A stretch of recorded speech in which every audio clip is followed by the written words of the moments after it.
Welcome back. In the first part of the show, I gave you a glimpse into the positive and the negative aspects of hiring a property manager. Now let me give you some additional facts that could be deal breakers for a landlord in selecting a property agent. One of the first things I learned to do when selecting an agent was to see what the calibre of his tradesmen were like. Did he have a decent plumber, roofer and electrician? Were they reliable?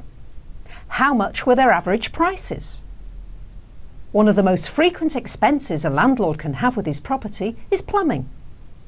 During my years as a landlord, the number of times I've been called to send a plumber to one of my properties, and the number of times other plumbers who picked up on previous plumbers and told me what they'd done wrong, and the outrageous sums of money they charge for their mistakes, made me seriously consider going to school and learning how to be a plumber. I eventually did find a plumber who was moderately priced and knew what he was doing. The downside was it took so long for him to come out and fix the problem.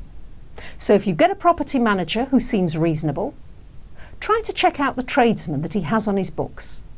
As nice as the property manager may be, it's his tradesmen who can ruin your reputation as a landlord.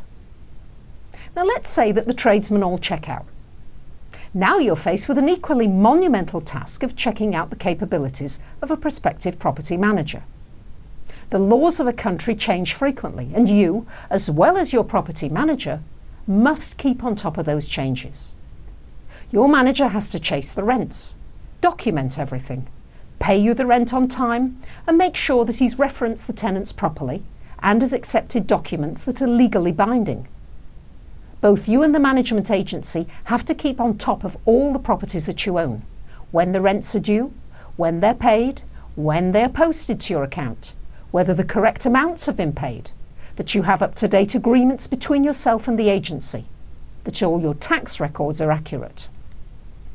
If you think that property management is like a walk in the park, you'll be in for a rude awakening.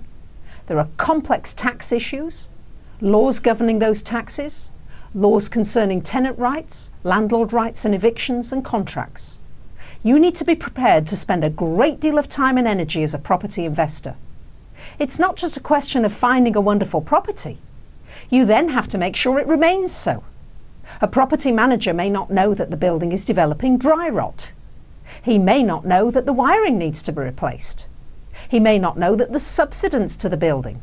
But since all of these things and many more greatly affect the property that you're buying, you need to keep on top of these things. These are the things that the property manager is not responsible for. So while you can always get yourself a property manager to handle the day-to-day operations, you cannot really afford to be an absentee property owner.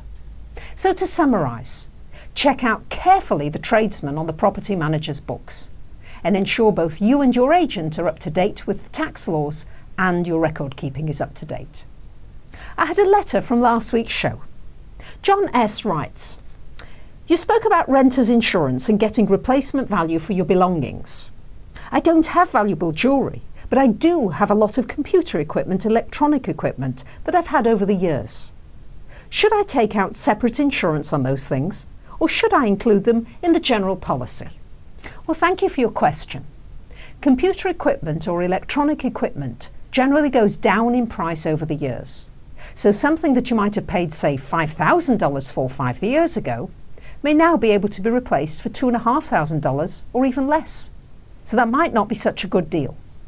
I'd make a list of all the things in your house that are valuable to you, and then I'd check with the different insurance companies on their policies and their coverage to see which kind of cover best suits your current needs.